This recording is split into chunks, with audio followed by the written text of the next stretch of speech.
বর্তমান সরকারের নির্দেশনায় সুন্দরবন অঞ্চলের সক্রিয় সকল বনদস্যু বাহিনী নির্মূলের লক্ষ্যে বাংলাদেশ কোস্টগার্ডের নেতৃত্বে operation restore piece in Sundarban এবং অপারেশন ম্যানগ্রোভ শিল্ড নামে দুটি বিশেষ অভিযান পরিচালিত হচ্ছে। এই অভিযানের ধারাবাহিকতায় অপারেশন ম্যানগ্রোভ শিল্ডের আওতায় অভিযান পরিচালনা করে সুন্দরবনের কুখ্যাত ডাকাত জনাব বাহিনীর 3 জন সক্রিয় সদস্যকে অস্ত্র ও গোলাবারুদ সহ আটক করা হয়। গোপন তথ্যের ভিত্তিতে জানা যায়, সুন্দরবনের কুখ্যাত ডাকাত জনাব বাহিনীর সদস্যরা সাতক্ষীরার শ্যামনগর থানাধীন কালিঞ্চি সুইচগেট সংলগ্ন এলাকায় অবস্থান করছে। প্রাপ্ত তথ্যের ভিত্তিতে গত 9 জুন 2026 মঙ্গলবার সন্ধ্যা 6টায় কোস্টগার্ড স্টেশন কৈখালী কর্তৃক উক্ত এলাকায় একটি বিশেষ অভিযান পরিচালনা করে সুন্দরবনের কুখ্যাত ডাকাত জনাব বাহিনীর 3 জন সক্রিয় সদস্যকে আটক করা হয়।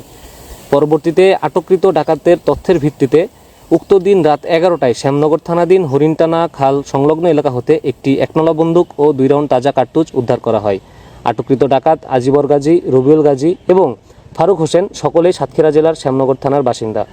তারা দীর্ঘদিন যাবৎ জনাব বাহিনীর সক্রিয় সদস্য হিসেবে সুন্দরবনে বিভিন্ন এলাকায় ডাকাতি সহ জেলে বাউলিদের জিম্মি করে মুক্তিপণ আদায় সহ নানাবিধ অপরাধমূলক কার্যক্রম পরিচালনা করে আসছিল।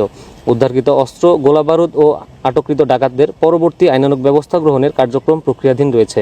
কোস্টগার্ডের চলমান এ সকল অভিযানের ফলে স্থানীয় কিছু স্বার্থান্বেষী মহল ও অসাধু চক্র বাহিনীর ভাবমূর্তি ক্ষুণ্ণ এবং অপরাধ দমন কার্যক্রমকে প্রশ্নবিদ্ধ করার উদ্দেশ্যে বিভিন্ন সময় বিভ্রান্তিমূলক ও ভিত্তিহীন তথ্য প্রচারের মাধ্যমে অপচেষ্টা চালিয়ে যাচ্ছে।